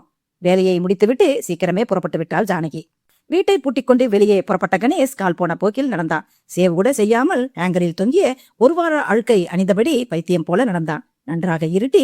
பஸ்ஸில் கூட்டம் குறைந்து கடைகளில் ஷட்டர்கள் இறங்க தொடங்க நேரம் பார்த்தான். இரவு 9:30. வீட்டுக்கு திரும்பினான். ஓரளவு எல்லா கடைகளும் அடைபட்டிருக்க எதிர் பக்கத்து நகைக்கடை ரஸ்கிலால் பூட்டிய கதவை சரிபார்த்து கொண்டிருந்தார். கியா கணேஷ் பாபு? உயிரில்லாமல் அவரை பார்த்து சிரித்துவிட்டு அங்கிருந்து நகர்ந்தான். கணேஷ் பாபு, ஒரு நிமிஷம். என்ன சேஜி? நம்ம கடைக்கு புதுசா வேலைக்கு இன்னும் 2 செக்யூரிட்டி கார்டு நாளைக்கு வர்றாங்க. காலையில 8 மணிக்கே அவன் வந்தா நம்ம கதவு திறக்கிறான் இல்லை. உங்க வீட்டுல கூப்பிட்டு கொஞ்சம் உட்கார வைக்க முடியுமா? ஏன், பழைய செக்யூரிட்டி என்னாச்சு? அவனும் இருக்கிறான், இவனும் வர்றான். நான் பழைய செக்யூரிட்டி கேட்டுக்கு, புதிய ஆளுங்க உள்பக்க லாக் இருக்கு. ராத்திரி எல்லாம் உள்ளதான் தங்க போறான். எதுக்கு இந்த புதிய ஏற்பாடெல்லாம் என்று கேட்க தோன்றவில்லை கணேசுக்கு. நமக்கென்ன இதில் சம்பந்தம் என்று பேசாமல் இருந்து விட்டான். அன்றைய அவனது மௌனத்துக்கு பின்னால் ரொம்பவும் அழ நேரிடும் என்று தெரியவில்லை அப்போது. பாலை குடித்துவிட்டு படுக்கையில் விழுந்தபோது மணி 10:30. காரணமில்லாமல் நேற்றைய சம்பவங்கள் நெஞ்சுக்குள் வந்து இடிக்க லேசாக ஒரு பீதி எனத்தான் செய்தது. அவசரமாக அதை துடைத்துவிட்டு புரண்டு படுத்தான். மெல்ல மெல்ல உறக்கத்துக்கு போனான். எனக்கு பசிக்குதாத்தா? காதோரம் குரல் கேட்க தடக்கென்று இருந்தான். வியர்த்து வழிந்தது. மறுபடியும் தலையை சாய்த்தபோது, நான் மல்லிகைப்பூ கேட்டேனே, இன்னைக்கும் வாங்கிட்டு வராம ஏமாத்திட்டீங்க நீங்க. நெஞ்சு படபடவென அடித்துக்கொள்ள இருந்து உட்கார்ந்தான். தைரியத்தை ஒருங்கூட்டி தொண்டையில் எச்சிலை சேமித்து கணைத்துக் கொண்டு, ஏன் நர்மதா என்ன தொந்தரவு பண்ற? நிம்மதியா இருக்க விட மாட்டியா? சரியாக ஒரு வினாடி முடிந்திருக்கும். தேம்பி தேம்பி அழும் குரல் வந்தது. பேசிய அதே குரல்தான். பயமும் வருத்தமும் கலவியாக கணேசை ஆட்டி வைக்க, அத்தான் என்ன பாருங்கத்தான். திரும்பியவன் இதயத்தில் இடி இறங்கியது போல கணிசமாக அதிர்ந்தான். ஜன்னல் பக்கத்தை ஒட்டியது போல மூலையில் நாற்காலி இல்லாமலே நர்மதா உட்கார்ந்திருந்தாள். இள நீல புடவை தரைவரை புரள கால்களை காணவில்லை. ரவிக்கையும் முழுமையாக இருக்க கண்கள் இரண்டும் ஒளிவட்டமாக மின்னியது. நாக்கு எழும்பாமல் இரத்த ஓட்டமே நின்றது போல உறைந்து போயிருந்தான். நான் நர்மதா நீ நீ சட்டென எழுந்த அந்த ஒளி பிழம்பு இவனை நோக்கி நகரத் தொடங்க, ஏன் அத்தான் பயப்படுறீங்க? நான் தான் உங்க நர்மதா தான். நெருங்கி நெருங்கி கண்களை இருட்டி கொண்டு வர அப்படியே மயங்கி சரிந்தான் கணேஷ். அத்தியாயம் 9. காலையில் ஜானகி வந்தபோது பின்னாலேயே வந்தார் அந்த ஒல்லியான மனிதர். மையை அரைத்து பூசியது போல உடம்பு முழுக்க இருட்டை தடவிக்கொண்டு இவனை பார்த்து சிரித்தபோது வெள்ளையான பல்வரிசை மெர்க்குரி விளக்கு போல பளியிரிட்டது. முதுகுவரை கூந்தல் செம்பட்டியாக பரவியிருக்க கண்கள் ஒரு கோடு போல சின்னதாக தீற்றியிருந்தது. அதனுள் சிவந்த பல்புகளைப் போல கண்கள் ஒளிர, உட்காருங்க பூசாரி ஐயா, இவர்தான் நான் சொன்ன அந்த கணேஷ் ஐயா. நேத்தும் குரல் கேட்டுதா தம்பி? நடந்ததை சொன்னபோது ஜானகி விக்கித்து போனாள். நான் இதுல வரலாமா தம்பி? செய்யுங்க பூசாரி. ஒரு 42 நாளைக்கு, அதாவது ஒரு மண்டல பூஜை செய்யணும். இதே வீட்லையா? கடைசி 3 நாள் பூஜை தான் இந்த வீட்ல. அந்த பூஜை முடிகிற வரைக்கும், அதாவது இந்த 42 நாட்களும் நீங்க இந்த வீட்ல இருக்கக்கூடாது. உறவுக்காரங்க வீட்லயோ ஹோட்டல்லையோ தங்கிக்கலாம். நான் மந்திரிச்சு ஒரு தாயத்தை கொண்டு வந்திருக்கிறேன். அதை உங்க இடுப்புல இருக்கிற அரண்யா கயித்துல கட்டிக்குங்க. நான் எழுதி தர்ற ஸ்லோகத்தை தினமும் சொல்லுங்க. உங்க பிரச்சனையெல்லாம் இனிமே தீர்ந்ததுன்னு வச்சுக்குங்க. என்ன செலவாகும்? நீங்க விரும்பினதை கொடுங்க. இந்த வீடு காலியா இருக்கணுமா? அவசியம் இல்ல, வாடகைக்கு விடலாம். ஆவி உங்களை தான் பாதிக்கும், அந்நியரை எதுவும் செய்யாது. ஆனா பெண்கள் அல்லாம ஆம்பளைங்களா குடி வச்சா நல்லது. நீங்க இப்ப போனா இந்த பக்கமே வரக்கூடாது. நான் வராம எப்படி வீட்டை வாடகைக்கு விட முடியும்? கவலைப்படாதீங்க சாமி. டூலேட் போர்டு போட்டு சாவிய என் கையில கொடுத்துருங்க. யாராச்சும் வந்தா வீட்டை நான் காட்டுறேன், ஜானகி சொன்னார். சோ நான் எப்ப காலி செய்யணும்?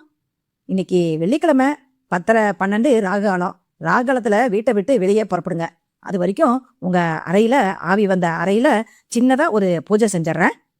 ஜானகி, என்னங்கய்யா? எல்லாத்தையும் சரிப்படுத்தி வச்சிரு. யாராச்சும் வாடகைக்கு வந்தா சரியா இருக்கணும். வீடு பூட்டி கிடக்க கூடாது. வந்து தங்கட்டும் யாராவது. பூசாரி குறுக்கே வர பரபரவென செயல்பட்டாள் ஜானகி. குளித்து முடித்த கணேஷ் தனக்கு வேண்டிய துணிகளை ஒரு பெட்டியில் வைத்து மடித்து கொண்டு புறப்பட ஆயத்தமானான். ஒரே வாரத்தில் அவன் வாழ்க்கையே தடம் புரண்டு போனது. ஏன்? நர்மதா மரணமடைந்து அதை தேட முயன்ற பிரசன்னா திடீரென மாயமாய் மறைந்து நர்மதா ஆவி அவனை மிரட்டி இதோ வீட்டை விட்டு வெளியேறும் வரை நடந்துவிட்டதே. இதோடு முடிந்து விடுமா? இன்னும் என்ன வரப்போகிறது? பூசாரி ஆரம்ப பூஜைகளை முடித்துவிட்டு அந்த அறைக்கு மட்டும் தனியாக ஒரு பூட்டு மாட்ட சொல்லி வெளியே வந்தார். நீ புறப்படு தம்பி. தங்குற இடம் ஓட்டலோ வீடோ அது கிழக்கு பார்த்த மாதிரி இடமா இருக்கட்டும். இந்த ஒரு மண்டலம் காலமும் ராத்திரி 7க்கே சாப்பாடு முடிச்சு தூங்கிரு. பெட்டியோடு புறப்பட்டான் கணேஷ். எங்க தங்க போறீங்க ஐயா? நம்ம லாயர் மனோஜ் வீட்டுக்கு போய் விவரம் சொல்லணும்.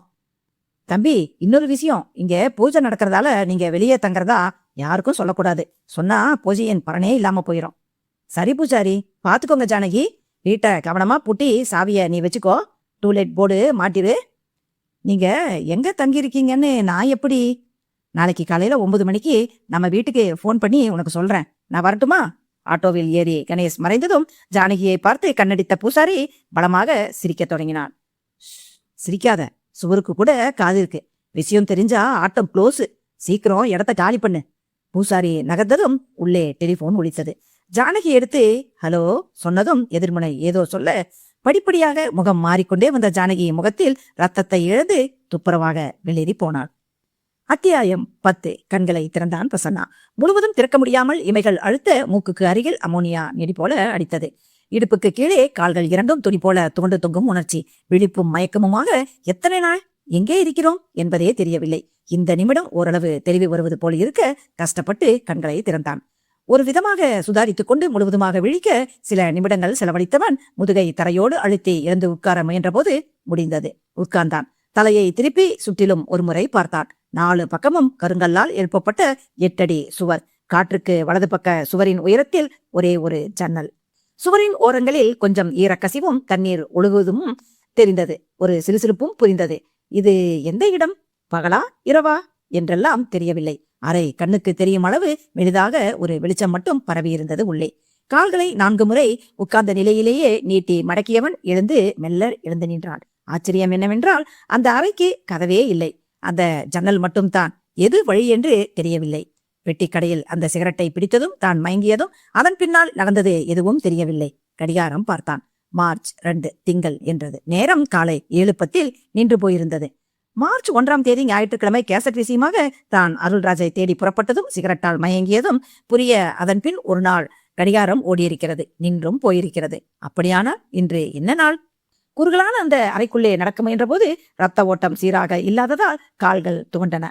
ஆடு தசை வலிக்க வலிக்க எழுந்து உட்கார்ந்து நீட்டி மடக்கி தன்னிலைக்கு கொண்டு வர முயன்றான். 20 நிமிடம் போல செலவழித்ததும் ஓரளவு பழைய நிலையை எட்ட உடைகளை பார்த்தான். அழுக்கேறி பழுப்பு நிறமாக இருந்தது.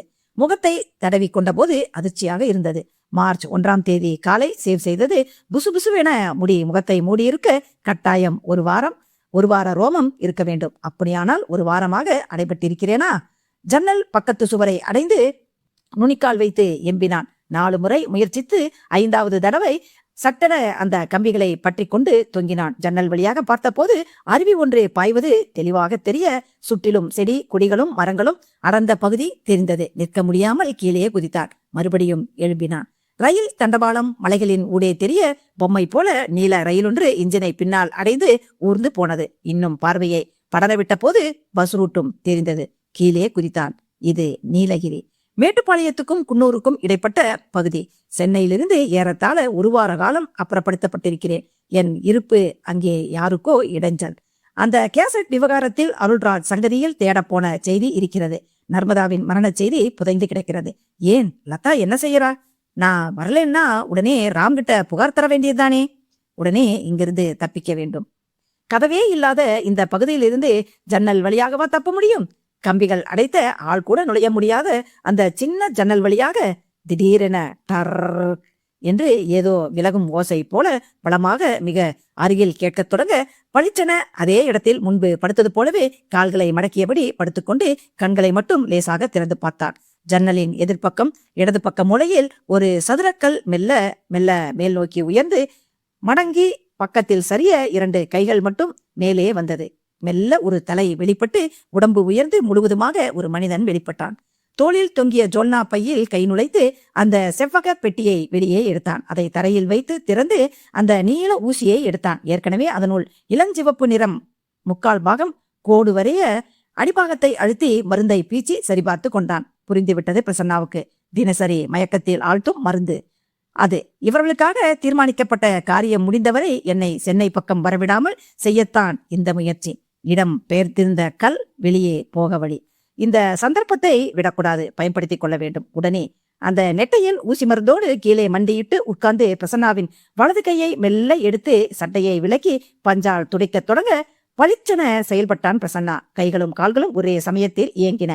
கைகள் பளிச்சென அவன் முகத்தில் இடி போல இறங்க, கால்கள் விலங்குகள் போல அவன் கழுத்தை சுட்டி படர்ந்தது. பொம்மென்று முதுகை தரையில் அழுத்தி எழுந்த பிரசன்னா அதே வேகத்தில் அவனை தரையில் சரிக்க அத்தனை அதிரடி தாக்குதல்களையும் ஒரு சேர எதிர்பாராத நெட்டையன் நிலை தடுமாறி சரிய நெட்டையனுக்கு அடுத்த வாய்ப்பே தராமல் சரமாரியாக தன் முஷ்டிகளை அவன் முகத்தில் பிரசன்னா உபயோகிக்க தாளமாட்டாத நெட்டையன் துவண்டு சரிந்தான்.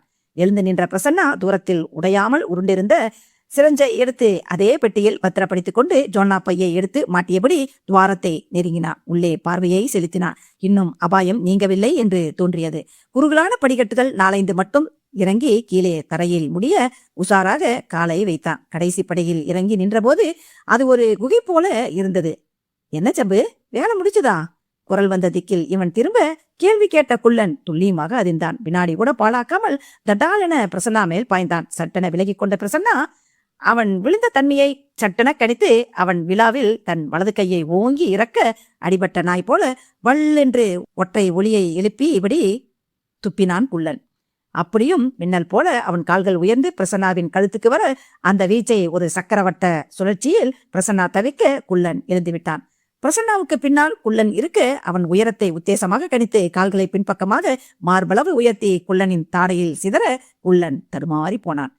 அந்த சில வினாடி தடுமாற்றத்தில் பிரசன்னா முழுவதும் குள்ளனை உபயோகப்படுத்திக் கொண்டான். அவனை முற்றிலும் சரித்துவிட்டு சற்றும் தாமதிக்காமல் தடதடவென அந்த குகையில் ஓடத் தொடங்கினான்.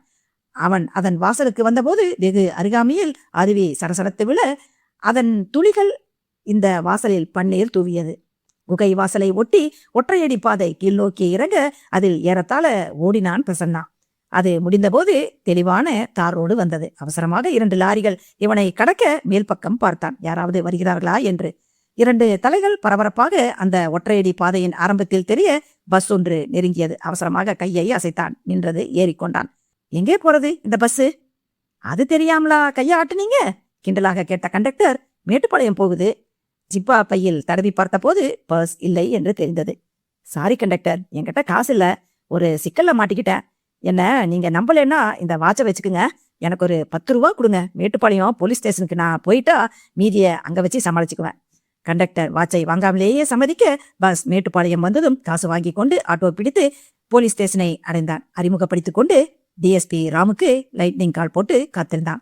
எதிர்முனையில் ராம் வர சுருக்கமாக சொன்னான். மை குட்னஸ், அப்பவே உங்க விஷயமா ஏதோ பேசணும், உதவி வேணும், உடனே வர்றேன்னு சொன்னா. அந்த லதா வரவே இல்லையே. லதா வரலையா? புறப்பட்டாளா இல்லையா? இல்ல புறப்பட்ட அவளை வரவிடலையா? லதாவுக்கு என்னாச்சு? திக்கென்ற கலவரம் நெஞ்சுக்குள் வேகமாக பரவ அவசரமாக புறப்பட்டான் பிரசன்னா. அத்தியாயம் 11. வா ஜானகி, இப்ப பிரச்சனை எதுவும் இருக்குங்களா ஐயா? கணேசை கேட்டாள் ஜானகி. ஹோட்டல் ஒன்றில் அறையெடுத்து கணேசன் தங்கத் தொடங்கி இன்றோடு 1 வார காலம் முடிந்து விட்டது. எதுவும் இல்ல. வாடகைக்கு ஆள் வந்தாச்சா?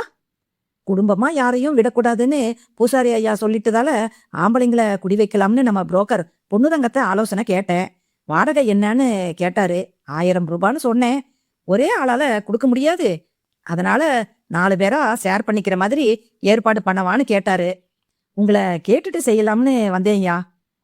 ஏதானாலும் சரி ஜானகி, நான் எதையோ சொல்ற மனநிலையில இப்ப இல்ல. உன் விருப்பம் போல செய்யி. செலவுக்கு பணம் இருக்கா உங்ககிட்ட? வேணாமையா. உங்களுக்கு எதுவும் உதவி வேணுமாய்யா? இல்ல ஜானகி. அவள் புறப்பட்டு போனதும் சிகரெட் ஒன்றை எடுத்து பற்ற வைத்துக் கொண்டு அந்த 4வது தளத்தில் மொட்டை மாடியில் வந்து நின்று கொண்டு சாலையை பார்த்தான். பூசாரி சொன்னது நிஜம்தான். இங்கே வந்த பின்னால் ஆவி உபத்திரவம் அறவே இல்லைதான். இந்த 1 வார கால ஹோட்டல் வாசம் ஓரளவு நிம்மதியாகவே இருந்தது. இன்னும் 1 மாதத்தில் அம்மா வந்துவிட்டால் இந்த வீட்டை விற்றுவிட்டு வேறு பக்கம் போய்விட வேண்டும். நர்மதாவின் ஆவி சேஷ்டை செய்ய ஆரம்பித்த நிமிஷம் முதல் கணேசின் வேகம் குறைந்துதான் போனது. முதலில் அது கொலையாக இருக்குமோ என்ற ஆவேசமெல்லாம் இருந்த இடம் தெரியாமல் அடங்கியே போனது. இருக்கும் நாட்கள் நிம்மதியாக இருந்தால் போதுமென்று தோன்றியது.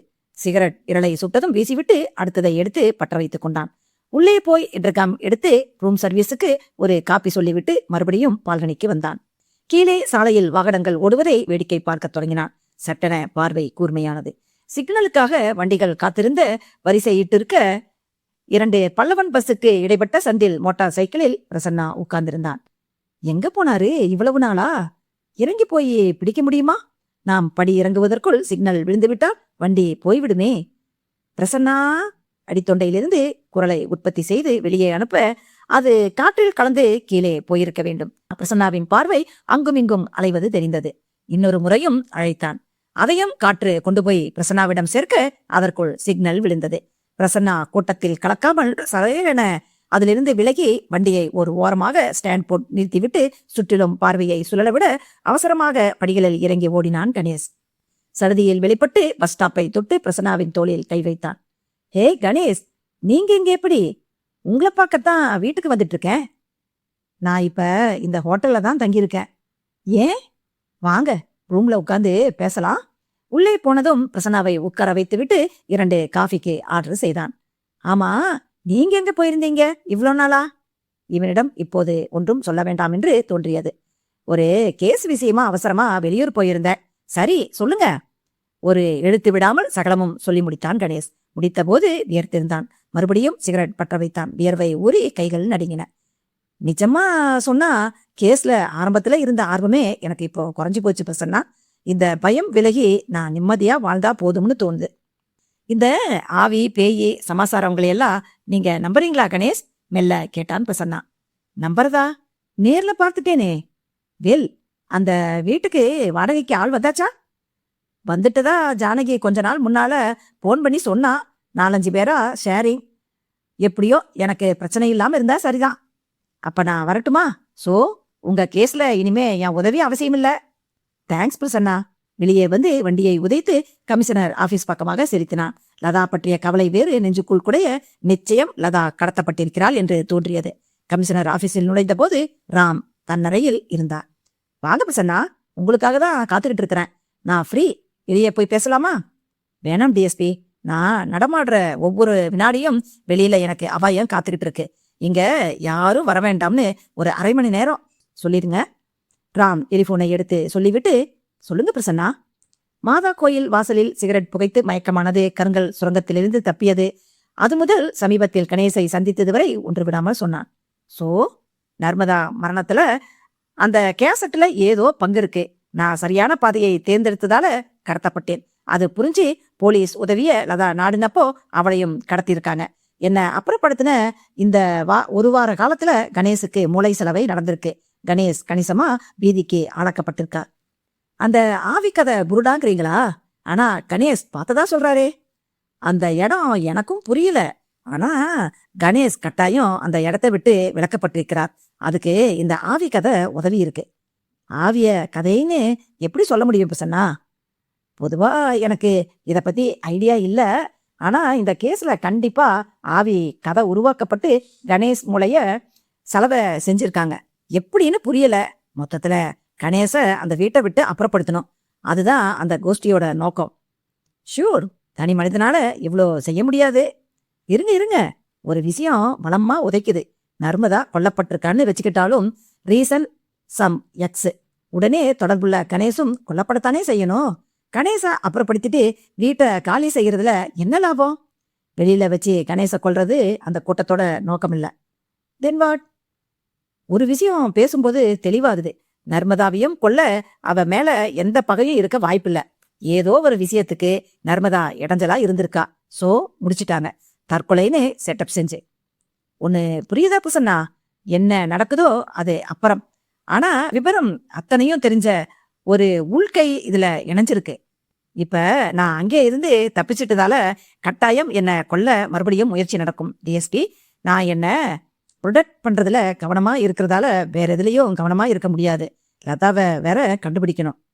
அந்த வீட்டை கண்காணிக்கணும். இப்படி செய்யலாம் பிரசன்னா. பிரசன்னாவை தன்னருகில் அழைத்து காதோடு ராம் சொல்ல, பளிச்சென முகமானந்தான் பிரசன்னா. நீங்க இங்கேயே இருங்க, நான் ஏற்பாடு பண்றேன் உடனே. கான்ஸ்டபிள் ஒருவரை அழைத்து ஒரு காகிதத்தில் சரசரவனை ஏதோ கிறுக்கி கையில் கொடுத்தார். அதை எடுத்துக்கிட்டு போய் உடனே கொடுங்க. நாளைக்கு காலையில எடிஷன்ல செய்தி வந்தாகணும். சல்யூட் எடுத்து கான்ஸ்டபிள் விலக, நீங்க உங்க ரூமுக்கு போக வேணாம் பிரசன்னா, என்னோட வீட்டுக்கு வந்துருங்க. டெலிபோனை எடுத்து வீட்டுக்கு சுழட்டினார். ஹலோ ரேவதியா, நான் ராம். பிரசன்னா நம்ம வீட்டுல ஒரு வாரம் தங்க போறார். ஏற்பாடுகளை செஞ்சு வையே. அதற்குள் ஐஜி அழைக்க எழுந்து போனார் ராம். பிரசன்னா சிகரெட் ஒன்றை எடுத்து நிதானமாக பற்ற வைத்து சாய்ந்து உட்கார்ந்து கொண்டான். மறுநாள் காலை தினசரியில் சென்னையை சேர்ந்த பிரபல துப்பறியும் நிபுணர் திரு பிரசன்னா இன்று காலை மரணம். அவர் சென்ற கார் கோவில்பட்டிக்கு அருகே லாரியில் மோதி சிதைந்தது. ஸ்தலத்திலேயே பரிதாபமாக செத்தார் பிரசன்னா. அத்தியாயம் 12. அந்த பையன் ஆக்சிடென்ட்ல வாய பிளந்துட்டான், கவனிச்சியா? வந்து விழுந்த முதல் வாக்கியம் லதாவை எந்த விதத்திலும் பாதிக்கவில்லை. அவனே காலி, அப்புறமா இவளை வச்சுக்கிட்டு என்ன பண்ண போறோம்? நிமிர்ந்து உட்கார்ந்தாள் லதா. யாரை சொல்கிறார்கள் இவர்கள்? பிரசன்னாவியா? நினைத்த போது நரம்புகள் ரகளையாக முகத்தில் சேமிக்கப்பட, ஓ நோ, இருக்கக்கூடாது. பிரசன்னாவுக்கு எந்த ஆபத்தும் வரக்கூடாது. கலவரப்பந்து தொண்டைக்குள் உருண்டது. ஆட்டோவில் வந்து அதன் டிரைவரால் மயக்கப்படுத்தப்பட்ட லதா விழித்தபோது ஒரு அறையில் இருந்தாள். டிவி, டெலிபோன் எல்லாம் வைத்து அது ஒரு டிராயிங் ரூம் போல இருந்தது. அந்த டிரைவரு முன்பு நாம் பிரசன்னாவுடன் ராயபுரத்தில் சந்தித்த பாட்ரி உள்ளே நுழைந்தான். என்ன எதுக்காக கடத்திக்கிட்டு வந்திருக்கிற? என்ன செய்ய போற? பிரசன்னா விஷயமா நீ டிஎஸ்பி ராம சந்திக்க போறத நாங்க விரும்பல. இன்னும் கொஞ்ச நாளைக்கு உன்னை எங்க கண்காணிப்புல வச்சிருக்க தீர்மானிச்சிருக்கோம். பயப்படாத, உன்னை எதுவும் செய்ய மாட்டோம். நேரத்துக்கு சாப்பாடு வரும், வாலாட்டாம இரு. அந்த அறையை சுற்றி குறிப்பாக டெலிபோன் பக்கம் அவள் பார்வை படர்வதை கவனித்த பேட்ரிக், டெலிபோனு டிஸ்கனெக்ட் பண்ணி அது டம்மிக்குன்னு, நீ செய்தி அனுப்புற அளவுக்கு வசதி செஞ்சு தர நாங்க ஒன்னும் விரல் சூப்புற பசங்க இல்ல. வெளியே போய்விட்டார். எந்த அபாயமும் இல்லை.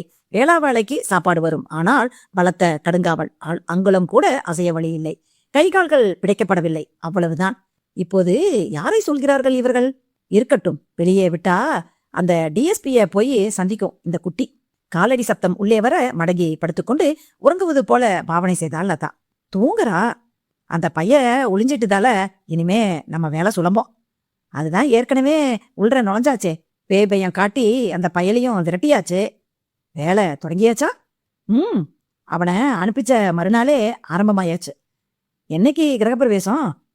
குழந்தைங்க 16ஆம் தேதி வீட்டுக்கு வருதான், மறுநாளே திரும்பி போயிருந்தான்.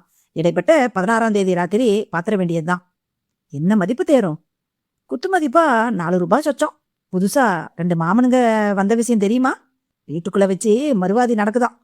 மாமனுங்களை தற்காலிகமாகவோ நிரந்தரமாகவோ தூங்க வைக்க வழி இருக்கு. தலைவர்கிட்ட விஷயம் கேட்டுட்டு இவளை என்ன செய்யணும்னு யோசிக்கணும்.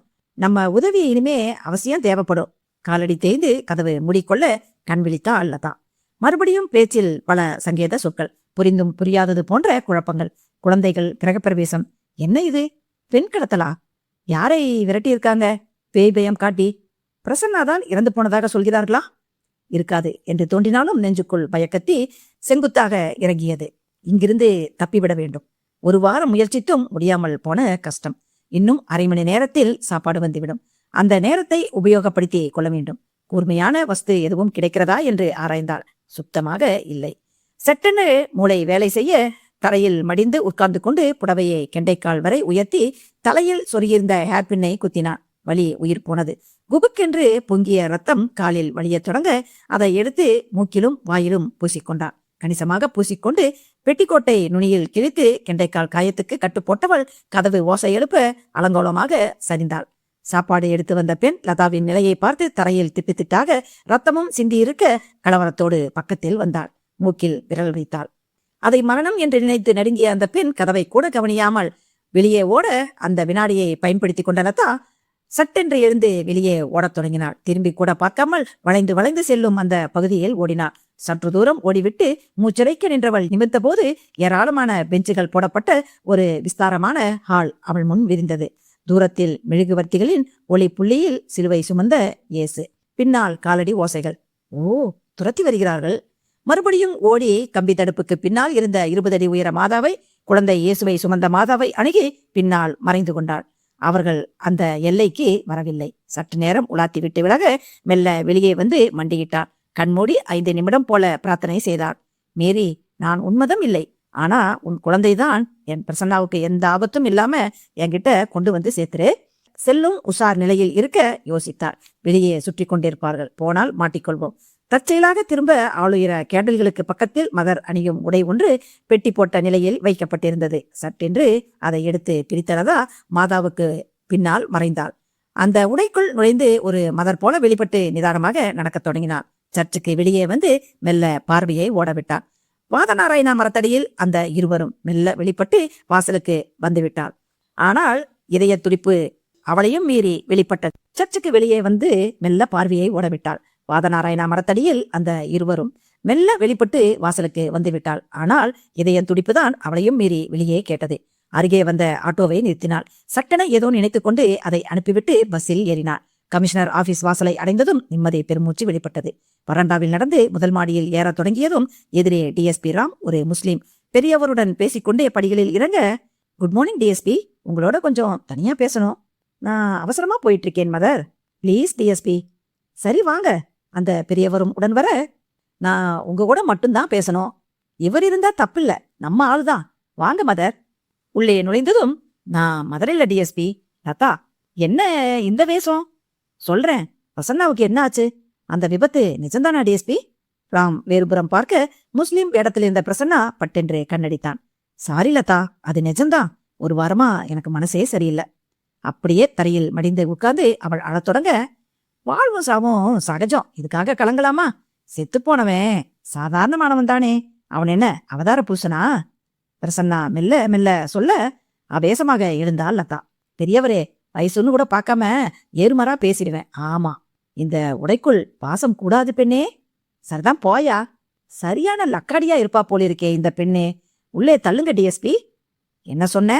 கையை ஓங்கிக் கொண்டு லதா பாய ஓங்கின கையை பிடித்திழுத்து தன்மேல் வாரி போட்டுக்கொண்டான் பிரசன்னா. விடியா கிளவா.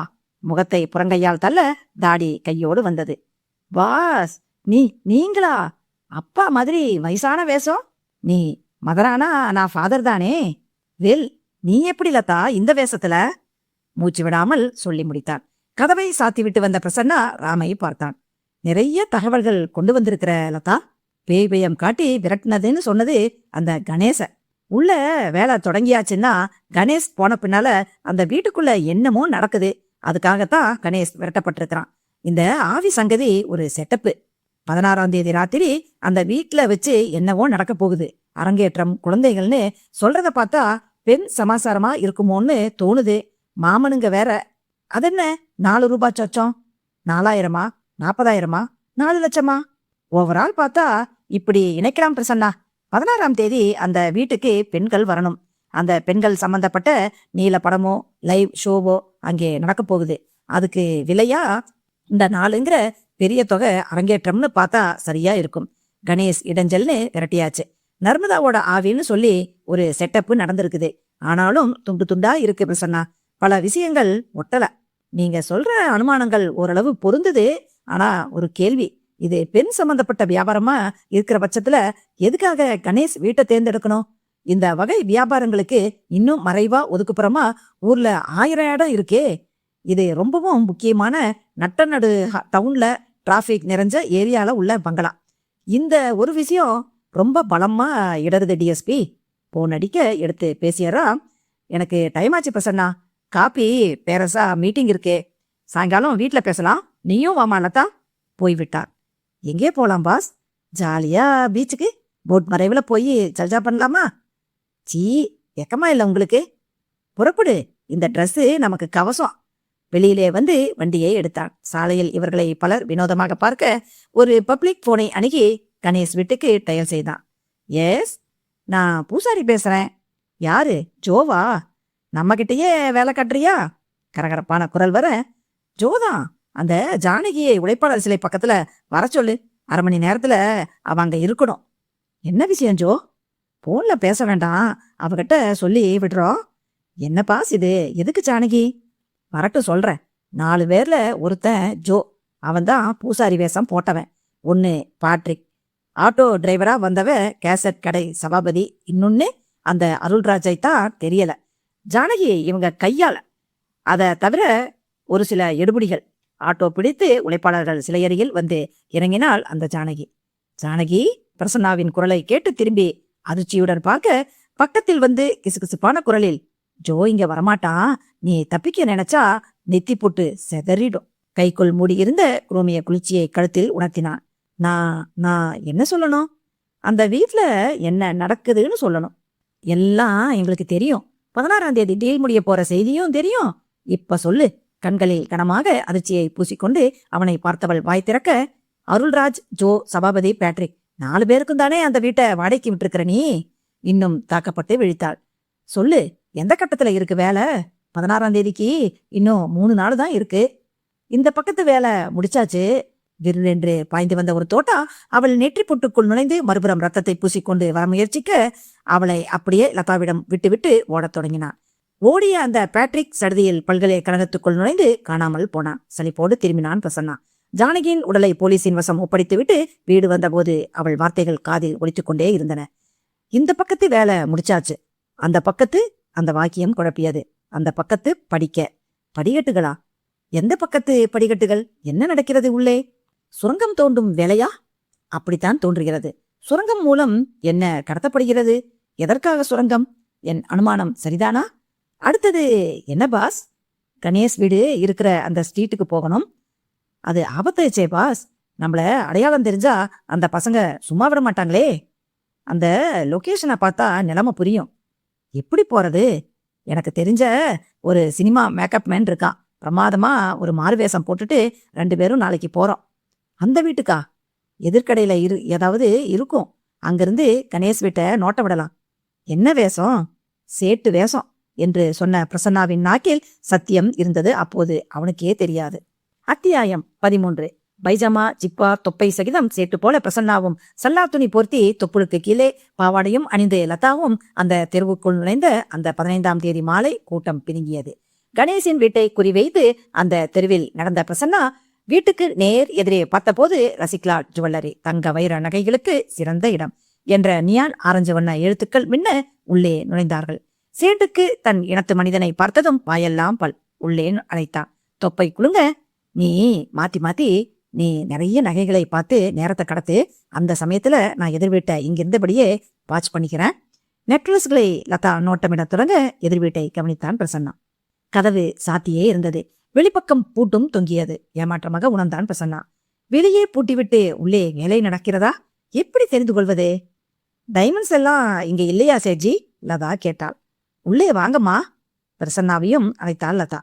அறிவிருக்க உனக்கு? எதிர் வீட்டை கண்காணிக்க வந்தமா, நகை பார்க்க வந்தமா? உள்ளே போவதை தவிர்க்க நினைத்த பிரசன்னா, ப்ளூ ஜாகர் வைரம் இருக்கா சேட்? அருகில் வந்த சேட் சன்னமான துணியில், நாளைக்கு சாயங்காலம் அதை விட ஒசத்தி சரக்கெல்லாம் வருது. பின்னால் இருக்கிற நம்ம ஸ்பெஷல் ரூம் லாக்கர்ல வைக்க போறேன். முக்கியமா சில பார்ட்டிகள் சாயங்காலம் பார்க்க வருவாங்க. பேசி முடிச்சிட்டா நாளன்னைக்கு காலையில நல்ல நேரத்துல வந்து எடுத்துக்கிட்டு போயிருவாங்க. நீங்களும் சாயங்காலம் வர்றான். ரொம்ப விலையா? 4 ரூபாய் ஆகும்.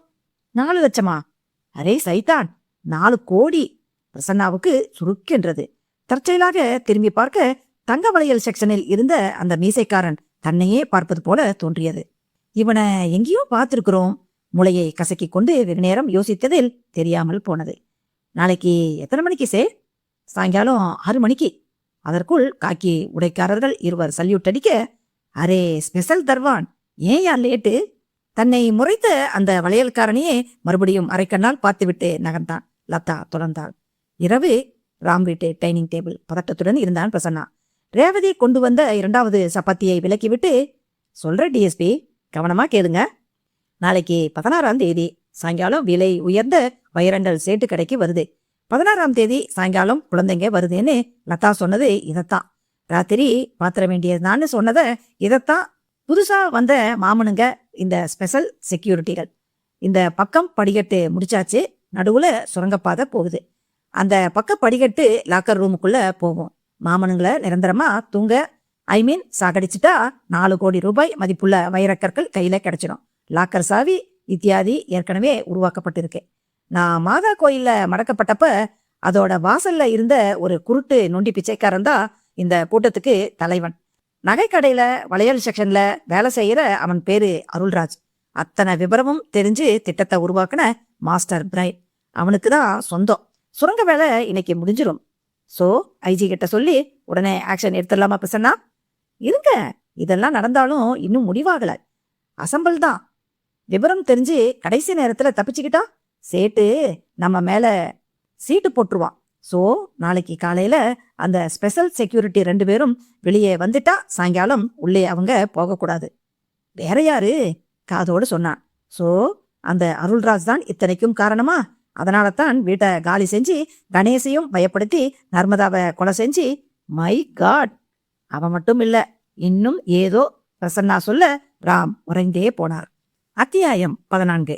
இரவு மணி 10 தெருகூட ஓரளவு ஓயத் தொடங்கிய அந்த 16ஆம் தேதி இரவு கணேசின் வீட்டில் எல்லோரும் முகமூடி மாட்டிக்கிட்டாச்சா?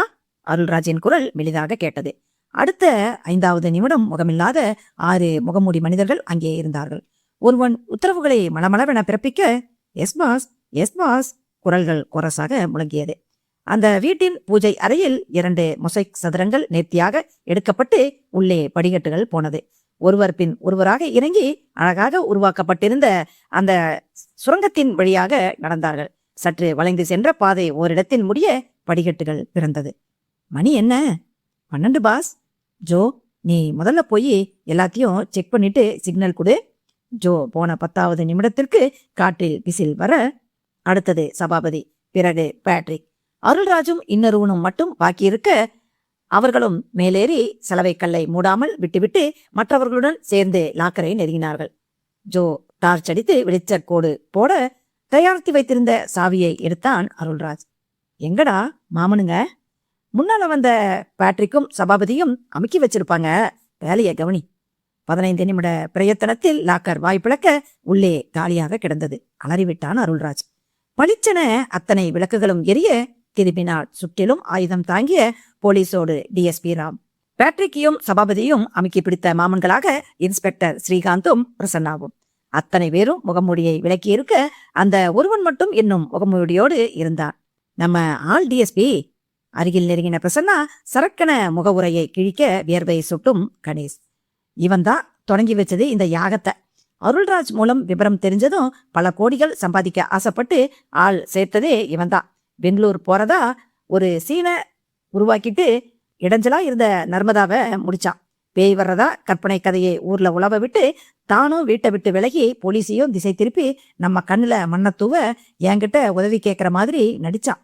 கேசட் மூலம் ஒரு வலையை விரிச்சு அதுல என்ன சிக்க வச்சான். என்ன மாதிரி குரல்ல டெலிபோன்ல மெசேஜ் லதாவுக்கு தந்து அவளையும் கடத்த ஏற்பாடு செஞ்சான். ஜானகிய வரவழைச்சப்போ அவளை தொடர்ந்து வந்து சுட்டுட்டு ஓடும்போதுதான் இவனை நான் கண்டுபிடிச்சேன். நாளைக்கு நர்மதான்னு திட்டம் போட்ட இவன் நாளை மறுநாள் தனக்கும் இதுதான்னு யோசிக்கல. போலீஸ் வேனில் அந்த கும்பல் ஏற்றப்பட்டு இருளை கிழிக்க நள்ளிரவு காற்றை அனுபவித்தபடி சிகரெட் ஒன்றை பற்ற வைத்துக் கொண்டு நிதானமாக நடக்கத் தொடங்கினான் பிரசன்னா. முற்றும்.